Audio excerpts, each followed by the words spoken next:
All right, Praise. I know you've saved the majority of the questions because I was busy screen sharing images for a lot of the time. And so why don't we just kind of go back and forth and take turns on questions? So Praise, we'll give you the honors of picking question number one.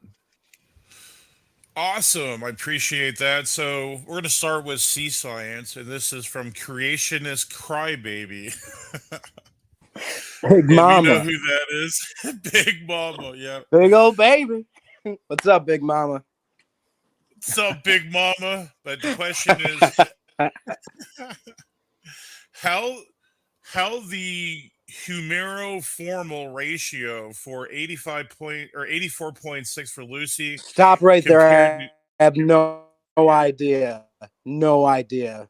I don't know where she pulled that from, but I have no idea. Back to Grayson. Hit him with it.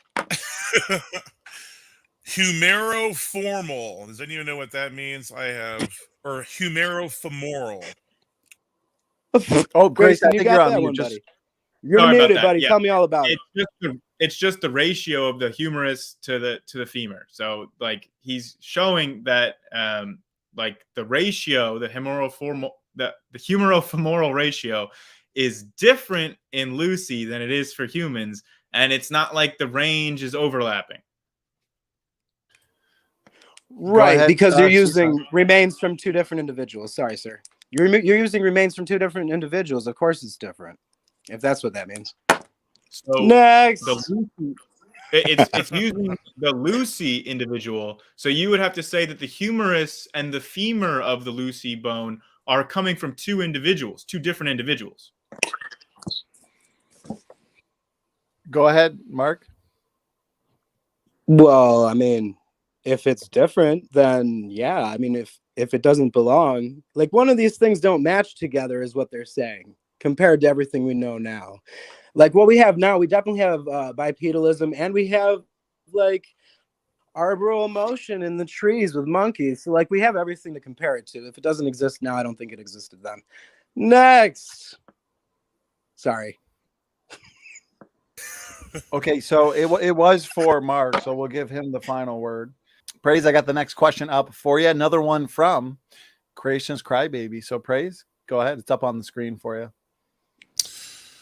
So SSFL, how are the canine teeth smaller than the modern apes, but larger, more pointed than humans, and the jaws between the rectangular shape of apes and the parabolic?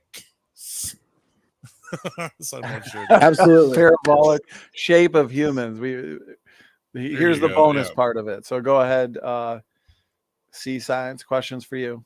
As far as the canines are drastically reduced between different kinds of tree-dwelling apes. Okay, so what you have here is an idea where they'll compare an example with longer canines, all right, with an example of that same species, but a subspecies that has shorter canines, and show like a slow progression to being human.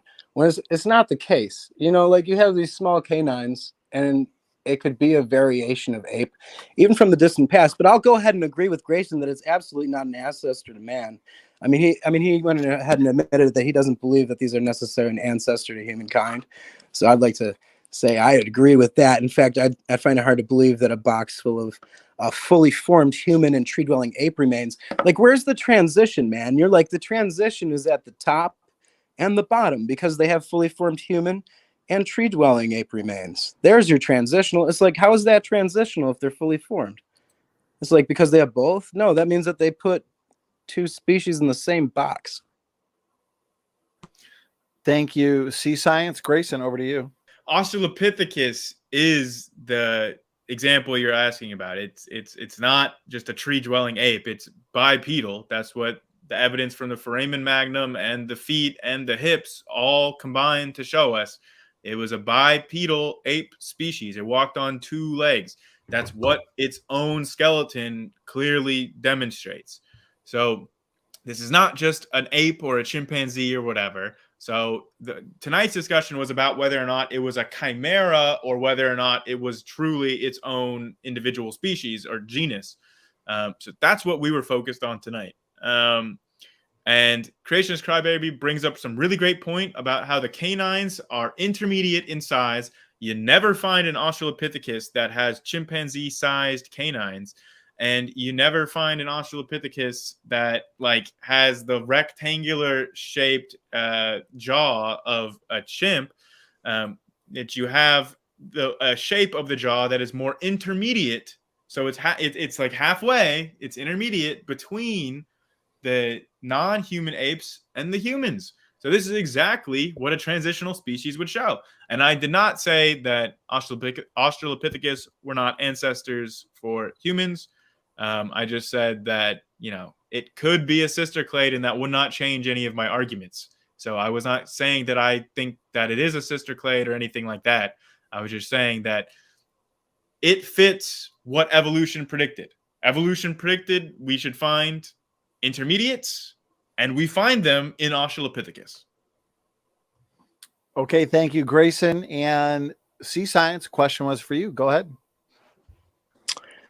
Yeah, the mandible and the jawbones is the same example as the teeth. Like I said, it's something that's in between. It's a subspecies, you know. There's variation within the subspecies. The jaw, whether it's tighter at the back or further apart, it varies within subspecies of gorilla and chimpanzee, you know, and they use these slight differences, these dimorphisms, to push their arguments.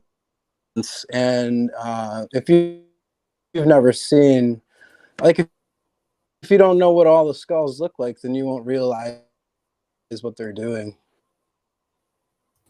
But that's what I see.